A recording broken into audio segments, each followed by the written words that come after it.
5, 6, 7, 8. Hey EXers, welcome to the EX podcast episode number 54. This is your host, Stefan Vincent. I'm here today with you because we need to shake things up in the world of HR, talent acquisition, recruiting, and company culture in order to create positive employee experiences in our organizations. Your workplace doesn't have to be a dreadful place where employees feel disengaged. This podcast brings a different lens to the HR, employee engagement, and company culture conversation. We approach these topics from a brand and customer experience perspective rather than a traditional HR perspective. Our guests, all thought leaders and disruptors in the EX space in their own way, come to this show to share best practices on the key elements that foster employee engagement and strengthen company culture, and also to spark the conversation on how to create these positive employee experiences. Not every company can do what Airbnb or Google do around their employee experience. And this is what this show is all about, sharing stories of companies of all sizes, not only to show that EX doesn't require a large budget or large team, but also that there isn't one recipe. Each company can find its own way through the EX journey. Today's guest is Robyn Ward, CEO of FounderForward. Today with Robyn, we will talk about why tech companies tend to focus more on company culture than others. If there is a specific time when a startup CEO should start focusing on its company culture. What are the missteps CEOs should avoid when scaling up the culture? What is diversity in VC firms and tech startups? And what the future of work will look like in startups? This episode is brought to you by Fusion Alliance. Fusion Alliance delivers holistic solutions fusing together data, digital, and technology to redefine customer experiences and move your ideas to execution. That's why businesses across multiple industries have relied on Fusion's expertise and partnership for over 25 years. Review the podcast on iTunes, Google Play, Stitcher, TuneIn, or YouTube. And last thing, if you want to send me feedback, suggestions for future topics or guests, you can reach me at svincent@exsummit.com or on Twitter @ex_summit. All right, let's get to it. Hi, everyone. Welcome to another episode of the EX podcast. Today's guest is Robyn Ward. She is calling from Los Angeles, and she is the CEO of FounderForward. Robyn, thanks for joining us today. Thanks so much for having me. So first, an easy question for you. Who is Robyn, and what is FounderForward? Well, who is Robyn? I'm not sure it's an easy question, but I'll give you my background as it relates to and is relevant to the podcast, which is that I'm a 20-year veteran of the tech startup space. I've spent time on both sides of the table, meaning that I've been on the founding team of a handful of startups, but I've also played the role of a venture capitalist investing in startups. Which leads me to FounderForward and what it is. I started it just over a year ago. It's a founder and startup coaching business that was born out of some of the frustrations that I've had with the startup industry, this industry that I do love. But for 2 decades, I've witnessed hundreds of early stage companies focusing almost all of their efforts on product. And then growth hacking and press, all the things that they think most directly influence the coveted hockey stick growth to get, venture money and become a unicorn. And there really leaves minimal effort and attention toward people. And it's, my experience that 90% of the time, the reason why a startup is struggling and or fails can be traced to the human elements. So that's poor leadership, hiring, culture, communication, etc. So the idea of Founder Forward is that we're basically on a mission to get founders, founding teams, and even investors to truly understand the value of leadership and management coaching and the value of intentionally designing and cultivating company culture and employee experience from the very early days. So as you mentioned, you've been involved in startups or tech startups, to be more specific, for a few years now. It seems like tech companies in general, whether startups or even established organizations, have a higher focus on the notion of company culture and employee experience. And why is that in your opinion? Well, so I'm not sure that's true. So that's why I started my business. We talk about it a lot. There's a lot of buzzwords, but there's also a lot of confusion between what perks are and what culture is.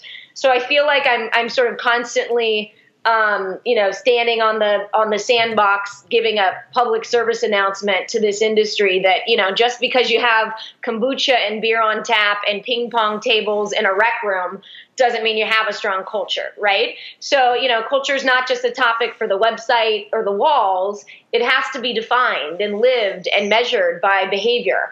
And so I think that's where we fall flat. I think in the tech industry, of course, also beyond. Uber was a very high profile example and maybe seen as an extreme case, but it's not really all that rare. I mean, again, I've been in the industry 20 years. I think it's consistently, there's confusion between perks and culture and what it really means. But I will say this, I do believe it's changing. I definitely have a positive outlook. I'll give you one example on the optimist side, which is a company, Warby Parker, which everybody I think has probably heard of. The Warby Parker guys, I actually recently just read an article on, how they've been, prioritizing employee experience, and they believe that creating an extraordinary employee life cycle is important as developing a killer product. So they really get it, and their founders were involved, in the very early stages and are still involved in building an employee, a strong employee experience. So I think it's changing, and I also think it takes the venture capital folks to stop prioritizing product, or at least ask more about people. I sit in a lot of board meetings, and it tends to be back to the hockey stick growth and revenue and traction. And we should be asking about morale and people and the employee experience. So I think First Round is doing a great job in their content engine of exploring HR and culture and self-care. And I think Arlen at Backstage and the Foundry Group and Union Square. So I think if we get the venture folks to actually emphasize the people side of the business and the culture side of the business, then I think we'll really start to see a change. So let's talk about this a bit further. As you mentioned, any startup has conflicting priorities between securing funding, product development, sales, recruiting. So based on your experience advising startups, is there a specific time when a startup CEO should start focusing on its company culture? Yes, as early as possible. So, I really believe that culture has to be intentionally designed at the earliest of days, right? So it is the foundation. In tech speak, it's the operating system the company's built upon. So it impacts all of those different areas that you just mentioned, right? Who recruits, or who you recruit and you end up hiring, who joins, who succeeds, how teams behave, how teams make decisions. I always say that culture is one of the only competitive advantages that's fully within the control of the company, right? You can't control the competitive landscape and the economy and, the fundraising, environment, but you can really control how you design the culture of a company and make it a competitive advantage. So I say, before day one. So is it the CEO's responsibility to really focus on the culture in addition to everything else that he has to focus on? Or is it something that should be delegated to somebody else who might be closer to day-to-day operations, while in early stages, the CEO is really focused on getting funding, growing the business? I think it's really the job of the CEO I think that, over time, you have the luxury to maybe then hire somebody that is more in the day-to-day of it. But, I think, culture is 80% the CEO. So how that CEO acts and behaves when you're a small team is what is going to be the culture. So I think that the CEO always has to be very cognizant of that. What are the key elements then that a CEO should have in mind to juggle between the excitement and the uncertainty of building a startup, and at the same time, putting the foundation to build a solid culture? Well, I think that to your point of startups having, a lot of excitement, a lot of uncertainty, startups are a game of mental and emotional gymnastics, right? It's why investors aren't just looking at IQ, but also looking at EQ. And so, there's a lot of cortisol and emotion running through an early stage company. So I think that one of the foundations of building a great culture needs to be thinking about self-care and wellness. It helps manage emotions. It helps the roller coaster ride.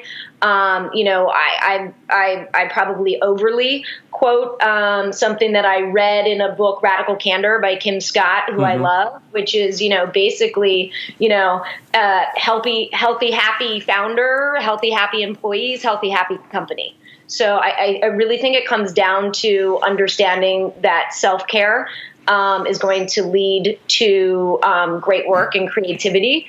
And then I would just say, focusing on emotional intelligence so that a CEO can manage emotions, because everybody is watching the CEO, and emotional contagion is a real thing.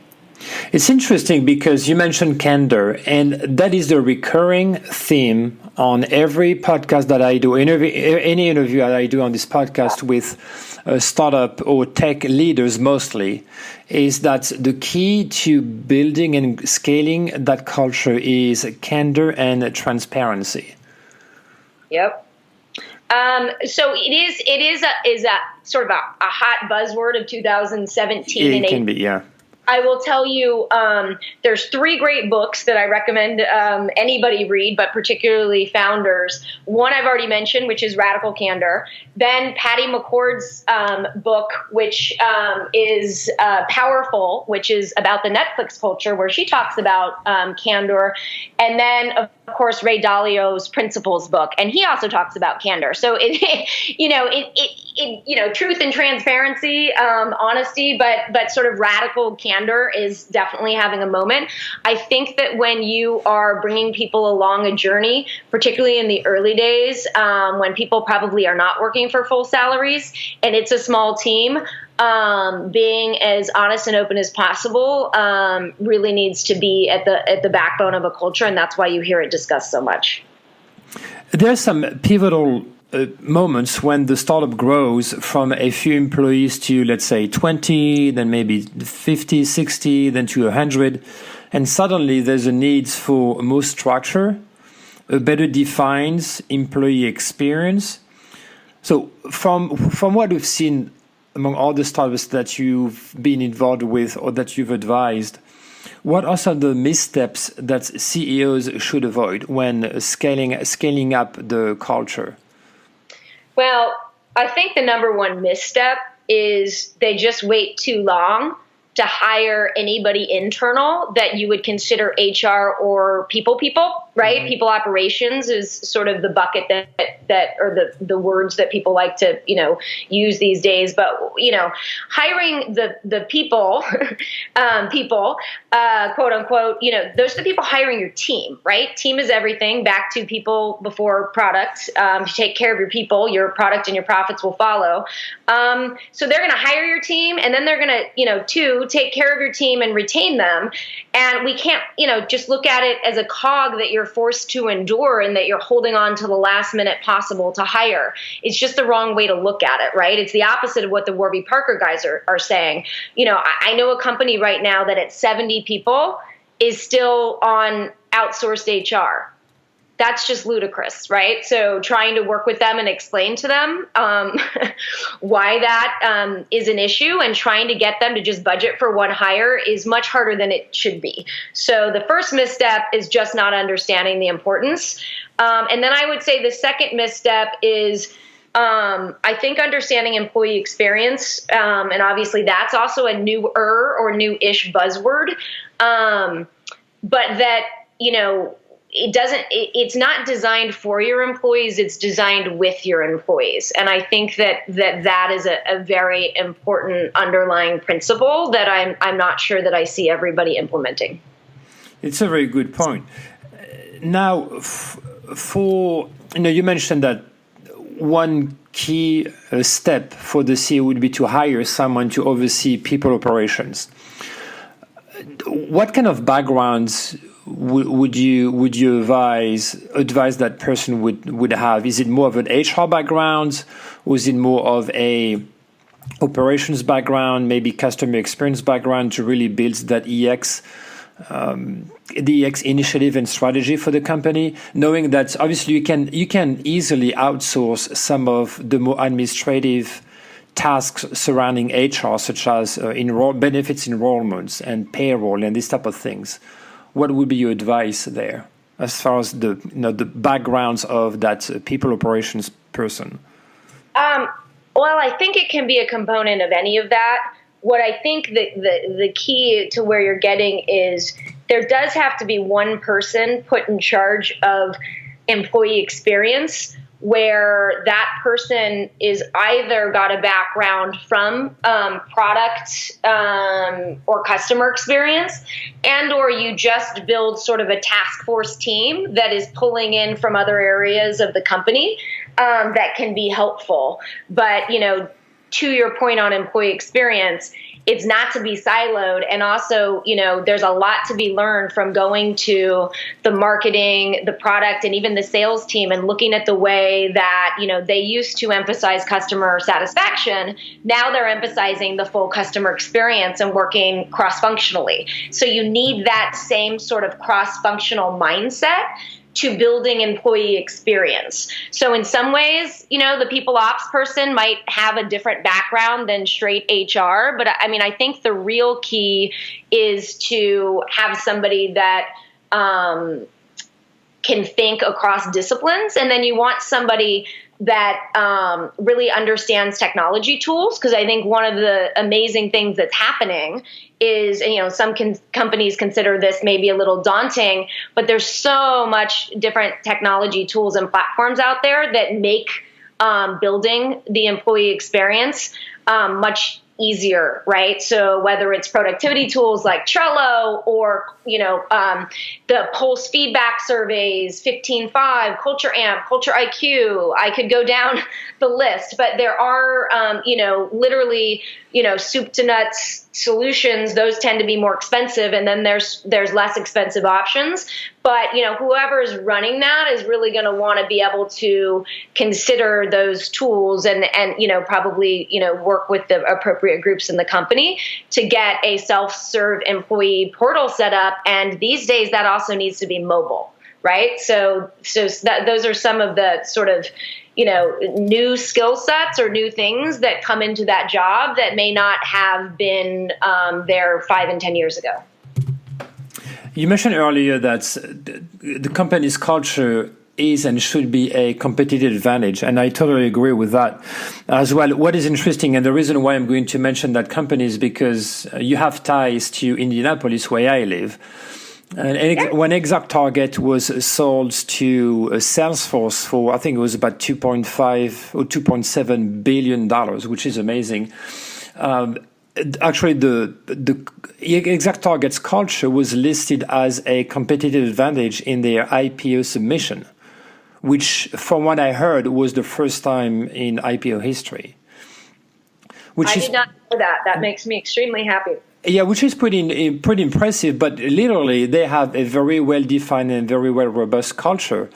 And clearly, it became a competitive advantage even through the IPO submission and process. So why is it a competitive advantage? Obviously, there's one on the recruiting side. There might be one on the growth and sales side. But why would you say that the company's culture is a competitive advantage?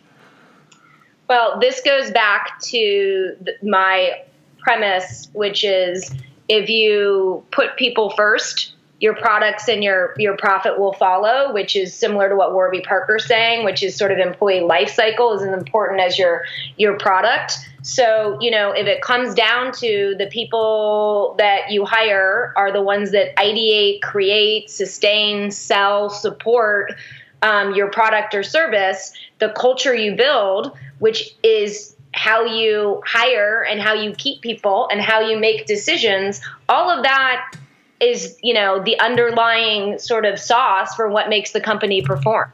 So if you have a great culture, it's going to impact the bottom line. Now let's talk about the place of women in the tech industry, because it's obviously a hot topic. There have been a lot of articles written in the past few months about companies in California like Uber and so forth.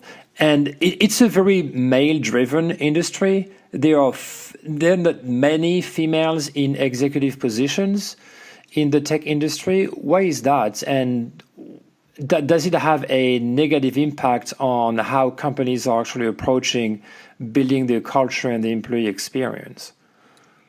Well, diversity and inclusion are a part of culture. Mm-hmm. So, the issue, we could have a whole separate podcast on the lack of diversity in the technology industry. I prefer to focus on changes being made. Which, small company to large company, because it's just been such a hot topic. For example, there's something called Project Include, which actually has something like maybe 190 or some wild number of actual action items and steps that companies can take to be more, to focus on diversity and inclusion. In addition, it starts early in technology, which means, we need more women funders so that we can get more women founders funded and more women, really across the whole pipeline. But a lot of it comes back to culture, which is you have nearly half graduation rates, or like 30% in computer science. I'm probably a little off there. But what happens is once you join the workforce and you look around and you're in a bro environment or an environment like Uber that's not very friendly, you opt out, right? Or you actually go and work very hard to figure out what companies are good for, women and people of color. Mm-hmm. Good news is there's also technology to help there, right? So there's, a company called Comparably that now has like a culture index. So, the thing about the technology industry is that, now it will apply innovation and technology to solving some of its own problems via companies like, Blendor and Interview.io and Comparably, but my hope is that, the last 2 years have been, shined a big light on the problem that we've sort of known has been there for a long time and that we're changing it. But all of that is part of this much needed culture conversation. What's interesting is whatever may happen within the organization around, whether the culture is good or not good, is inclusive or not inclusive, doesn't necessarily have a big impact on the business side. Like Uber is still thriving, even though they've had huge PR issues regarding their culture and how they treated women.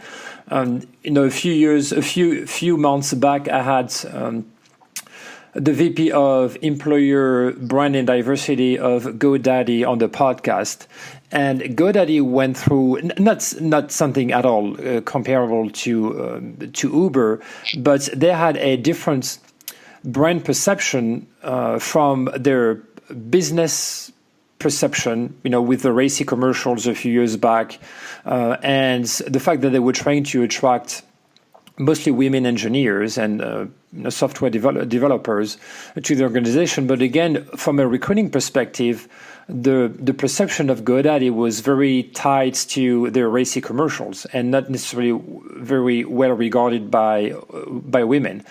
And so they had to change that perception internally and put up the different procedures and focus really on the employer brands to show that GoDaddy was actually very open to women.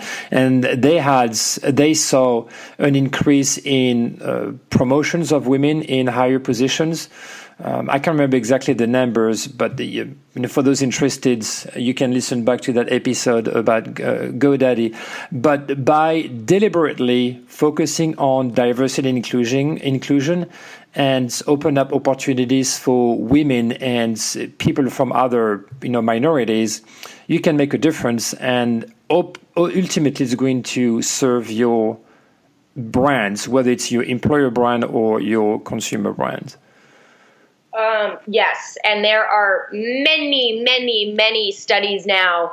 It's not just be diverse and inclusive because it's the right thing to do. It's because it's good business. So lots of different studies that are, more diverse boards, have companies, that perform better, and, mixed senior leadership teams show better numbers, and first round capital again, and put out a report where, the best performers in its portfolio were, had at least a female as a, co-founder.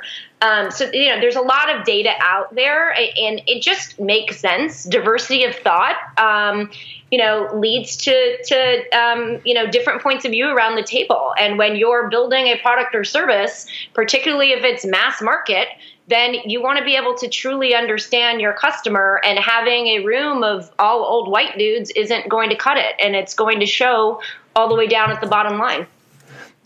You've worked on the venture side as well as working internally in startups and as a consulting role as well. Is there a diversity among venture capitalists? No, there is now. I mean, there's going to be. The greatest news ever is that Arlen Hamilton of Backstage Capitals pulled in $36 million to invest in Black women. But no, there hasn't been. But there also isn't diversity at the LP base that's investing in VC. So, we've got to make changes, full stop, across the entire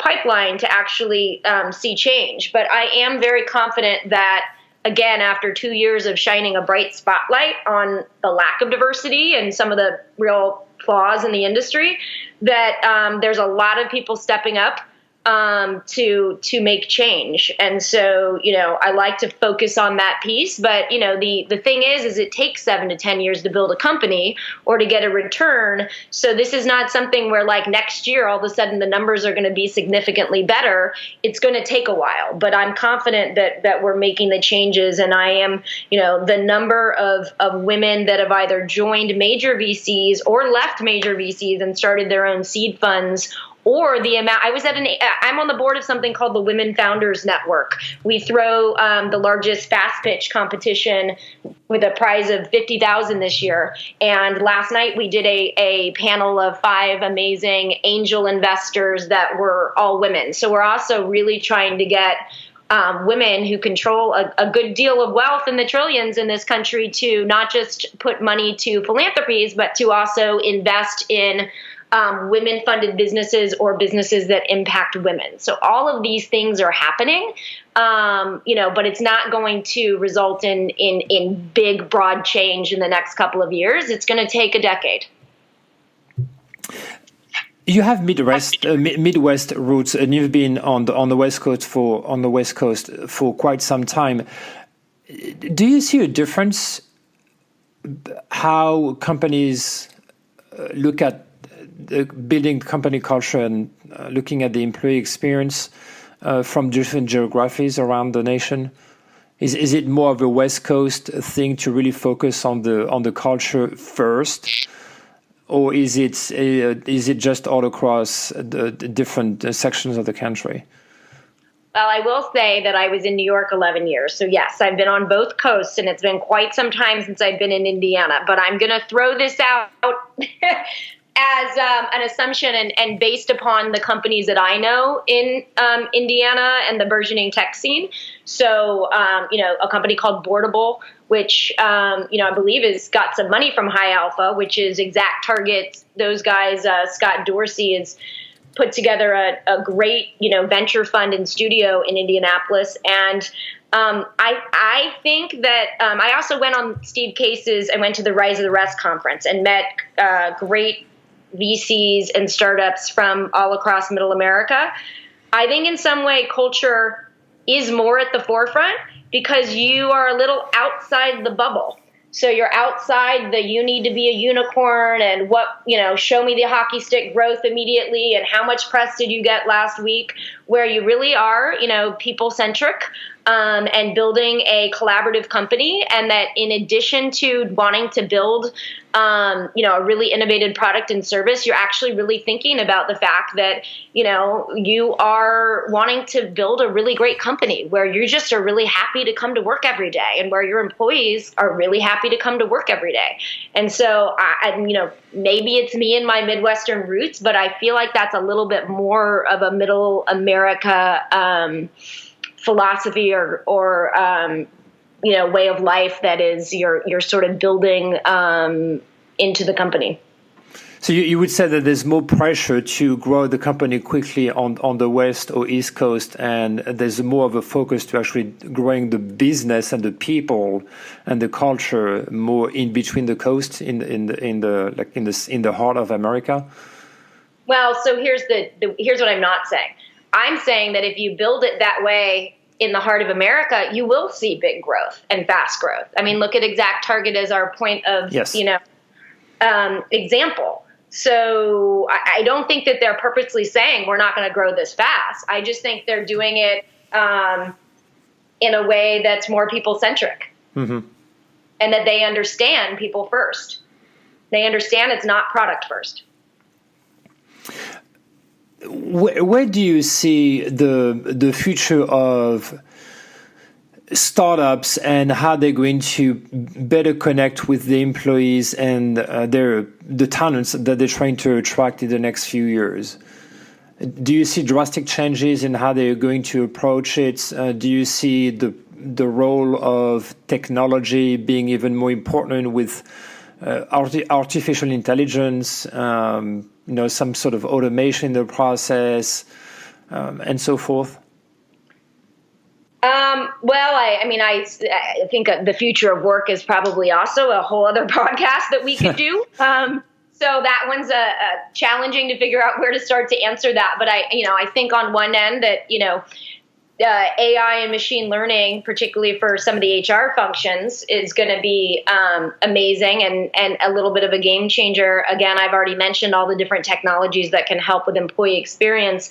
I think the thing that's going to be really interesting is early startups tend to hire a lot of young hustlers. Well, those young hustlers, millennials, like to have more than one job these days. It's not just a side hustle anymore. And many of them don't necessarily want to come into an office, and they want to be able to work whatever hours they want to work since they're used to being on demand.